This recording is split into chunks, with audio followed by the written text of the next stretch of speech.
할렐루야, 우리 주님을 찬송합니다.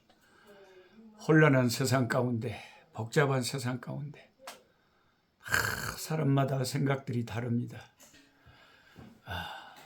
하나님께서 우리에게 명철과 분별력과 지혜를 주시되 어떤 생각을 가지고 있든지 나라를 위해서, 우리 민족을 위해서 모든 주의 백성들이 간절히 기도해야 될 시기인 줄 믿습니다.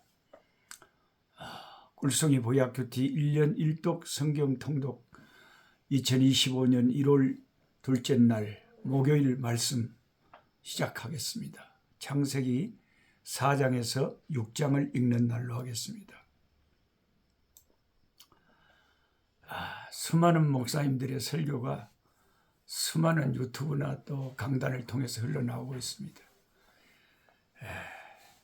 저는 깊은 산속 옹달샘 같이 하나님의 말씀, 순수한 말씀, 오염되지 않은 세상의 정치 사상의 세속에 순수한 물들지 않고 순수하게 하나님의 말씀이 그대로 우리 영혼의 양식이 되는 그런 보약이 되고 꿀이 되는 말씀이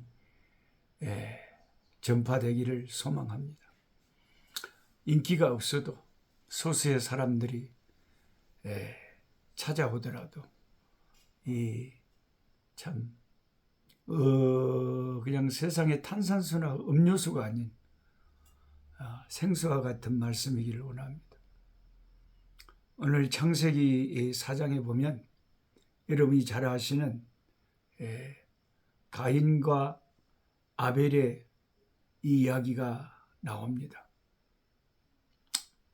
하와는 가인을 낳았을 때 여호와께서 나로 득남하게 하셨다 하고 하나님을 찬송했습니다. 그 고백이 맞죠. 우리가 가진 것 모든 것 중에 하나님으로부터 나오지 않은 게 뭐가 있습니까?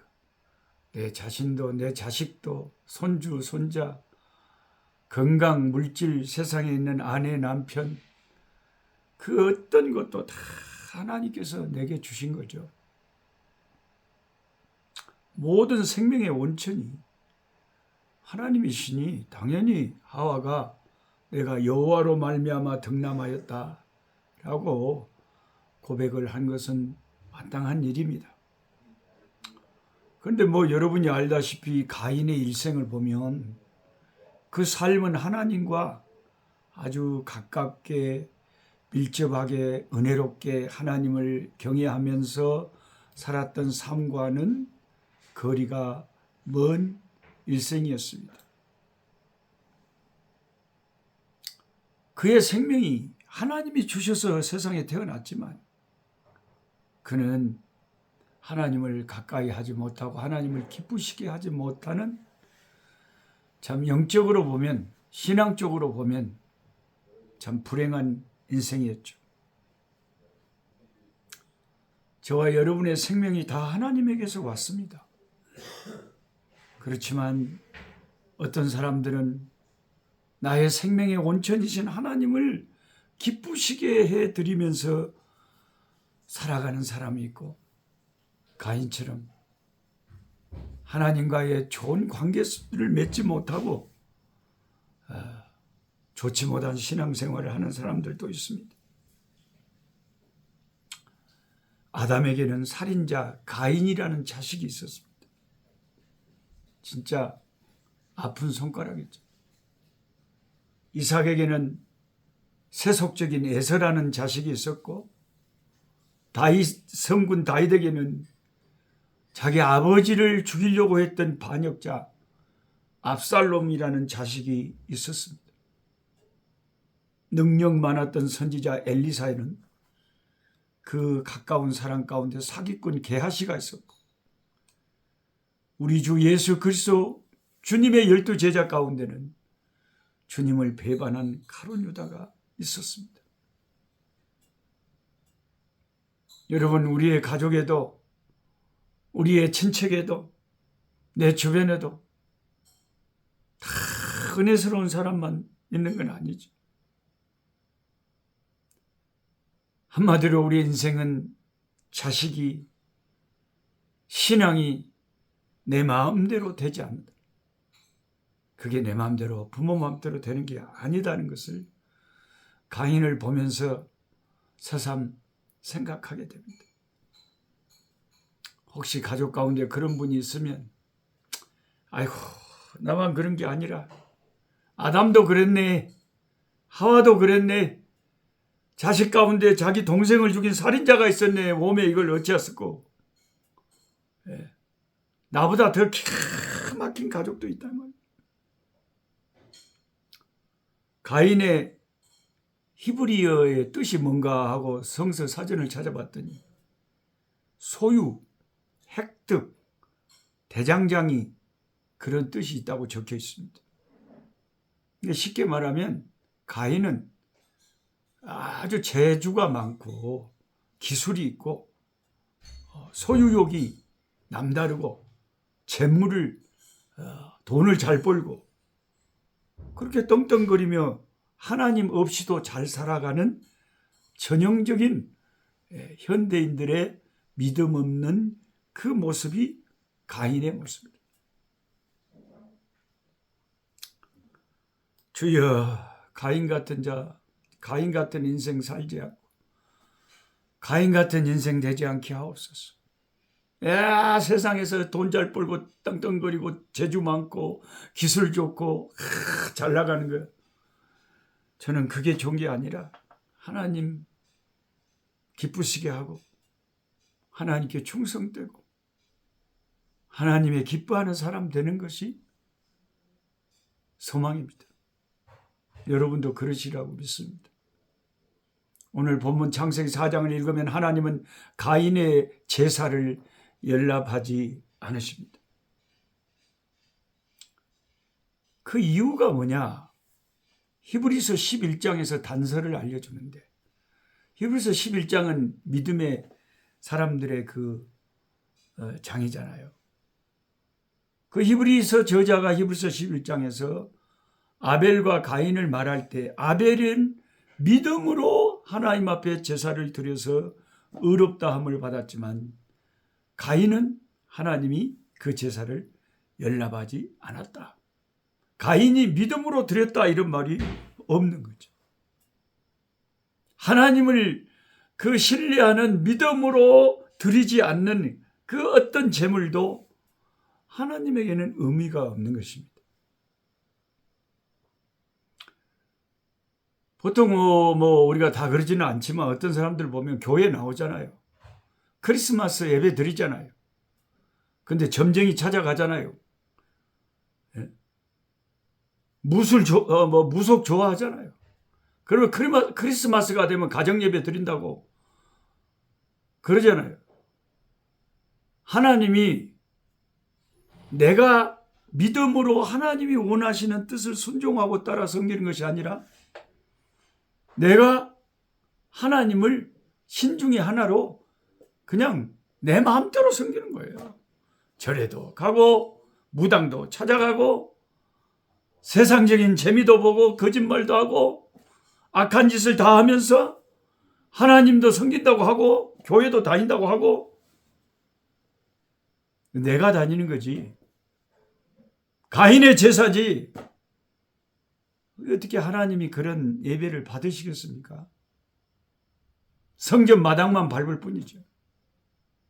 그런 신자들이 가인 같은 신자들이 꽤 많아요. 나 오늘 예배 드리고 왔어. 근데 하나님 안 받으셨어. 믿음으로 드리지 않았어요. 하나님 앞에 회개하고 하나님이 기뻐하시는 산 제사를 드리지 않아놓고는 예배 드렸다는 그 형식으로 자기의 신앙의 양식을 떼어버린다 이 말이죠. 이 가인 같은 사람들. 제사의 목적은 하나님께 경배와 감사를 드리면서 자기의 죄를 속죄하기 위하여 드리는 것이 구약의 제사였는데 하나님께 순종하지도 않고 하나님이 기뻐하시는 방법대로 제사도 드리지 않고 믿음도 없이 드리면서 그냥 자기 마음대로 하나님이 뭘 기뻐하시는지도 모르고 제사를 드리면서 하나님이 내 제사를 받지 않는다고 불만하고 동생을 시기 질투하고 때려 죽인 사람이 가인입니다. 가인과 아벨에서 우리가 깨달아야 되는 건 뭐냐? 가인이 예배에 실패하니까 살인자가 되잖아요.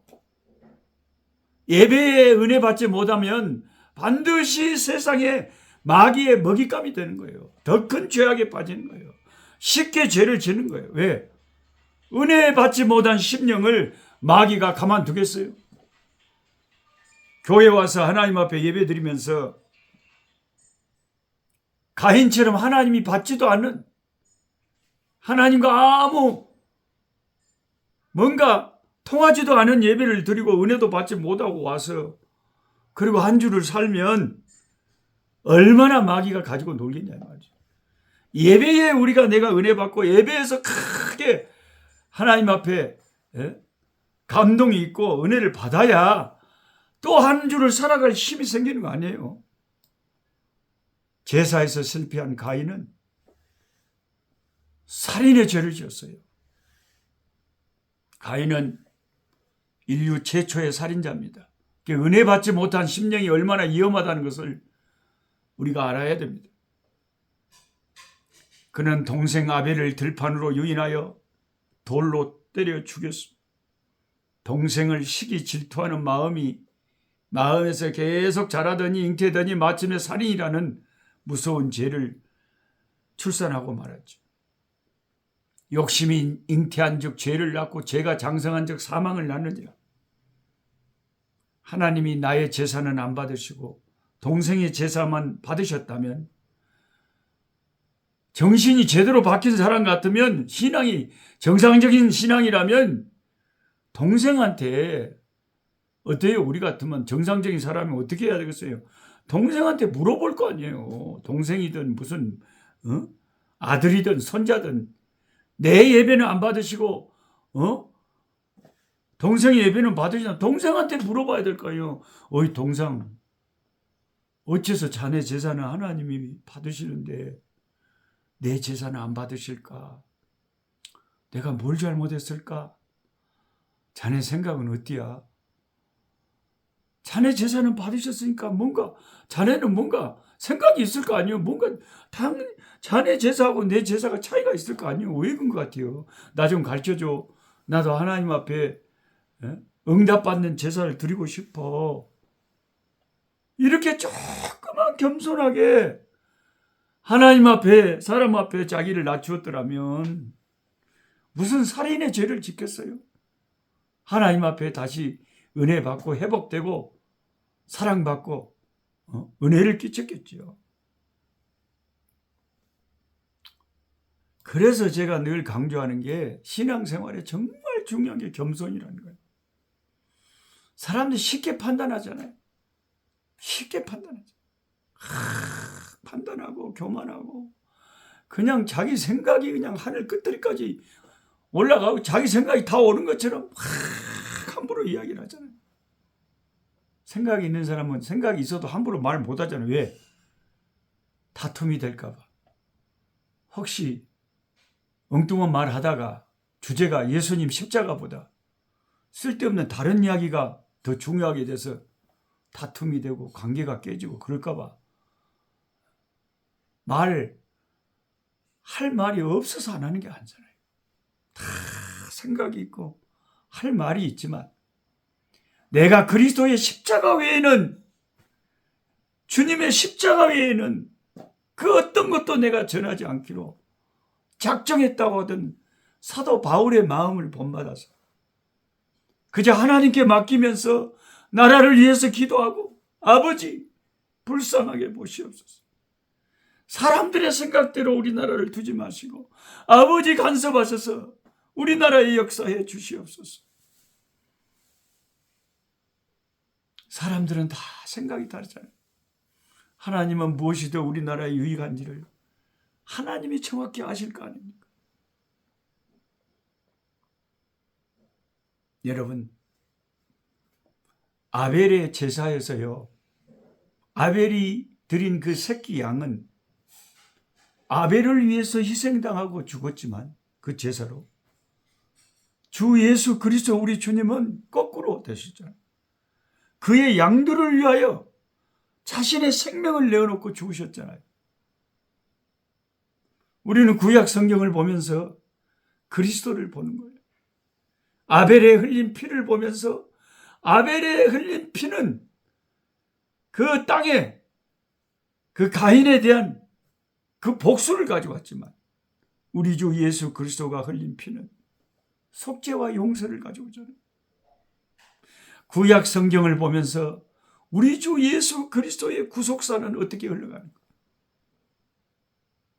우리를 구원하신 주님의 그 구속사가 구약과 그리스도의 십자가가 어떻게 대조가 되는가?